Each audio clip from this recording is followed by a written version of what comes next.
भाजपा सरकार की उपलब्धियां गिनाने अपेक्स बैंक के चेयरमैन व प्रदेश प्रवक्ता केदारनाथ गुप्ता पहुंचे जगदलपुर और कहा कि जमीन गाइडलाइन दरों में किए गए बड़े जनहितैषी सुधार।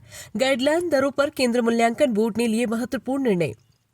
अपेक्स बैंक के चेयरमैन व भारतीय जनता पार्टी के प्रदेश प्रवक्ता केदारनाथ गुप्ता ने रविवार को भाजपा स्तर जिला कार्यालय में आयोजित पत्रकार वार्ता को संबोधित करते हुए कहा कि मुख्यमंत्री विष्णुदेव साय के मार्गदर्शन व वित्त मंत्री ओपी चौधरी के निर्देश में समग्र छत्तीसगढ़ के विकास के लिए महत्वपूर्ण निर्णय लिए जा रहे हैं।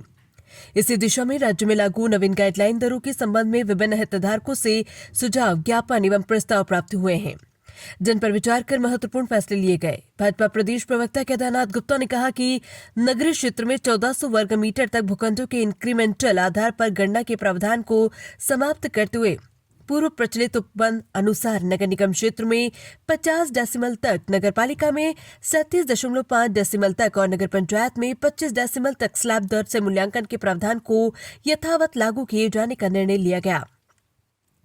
वहीं बहुमंजिला भवनों में फ्लैट, दुकान, कार्यालय अंतरण होने पर सुपर बिल्ट अप एरिया के आधार पर बाजार मूल्य की गणना के प्रावधान को विलोपित किए जाने का निर्णय लिया गया। अब इनमें बिल्ट अप एरिया के आधार पर मूल्यांकन किया जाएगा। ये प्रावधान मध्य प्रदेश के समय से चला आ रहा था और राज्य में वर्टिकल डेवलपमेंट के लिए इसकी मांग लंबे समय से आ रही थी। इससे नगर योजना में भूमि का बेहतर उपयोग सुनिश्चित होगा। उन्होंने कहा कि बहुमंजिला भवन एवं कमर्शियल कॉम्प्लेक्स में बेसमेंट एवं प्रथम तल पर 10% कमी, द्वितीय तल एवं उससे ऊपर के तल पर 20% कमी के साथ मूल्यांकन किया जाएगा। इससे मध्यम वर्गों को किफायती दरों पर फ्लैट मिल पाएंगे। इन 24 लाइव न्यूज के लिए जगदलपुर से जिला ब्यूरो चीफ कमलेश त्रिवेदी की रिपोर्ट। और इसमें आम जनता को कितना क्या लाभ मिलेगा, क्योंकि लोग में भ्रमित है कि किसान या लोग मध्यम जा रहा है। भ्रमित करने का काम कांग्रेस पार्टी कर रही है, जिसने छत्तीसगढ़ महतारी की तिजोरी को लूटा।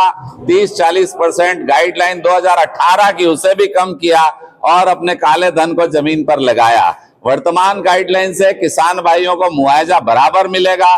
जो मुआवजे में धांधली होती थी, धांधली रुकेगी और मिडिल क्लास मध्यम वर्गीय परिवार फ्लैट और मकान लेना चाहता है। नई गाइडलाइन बाजार के मूल्य के बराबर है, अब उसे पूरा लोन मिल सकेगा और मेरा जो भाई है वो अपने जो भविष्य का सपना है कि उसके भी परिवार का एक खुद का घर हो, अब वो छत्तीसगढ़ में साकार होगा। क्या अब किसान जो लोग हैं वो छोटा प्लाट भी खरीद सकते हैं? निश्चित रूप से सभी प्रकार के आवासीय प्लाट आवास के हिसाब से खरीदे जा सकते हैं। किसानी भूमि किसानी के हिसाब से खरीदी जा सकती है। मुआवजे का भी जो रेट है वो पारदर्शिता के साथ है। किसान भाइयों को, मध्यम वर्गीय परिवार को, समाज के सभी वर्ग को इससे बहुत बड़ा लाभ है। छत्तीसगढ़ में इसकी बहुत तेजी के साथ गति आगे बढ़ेगी।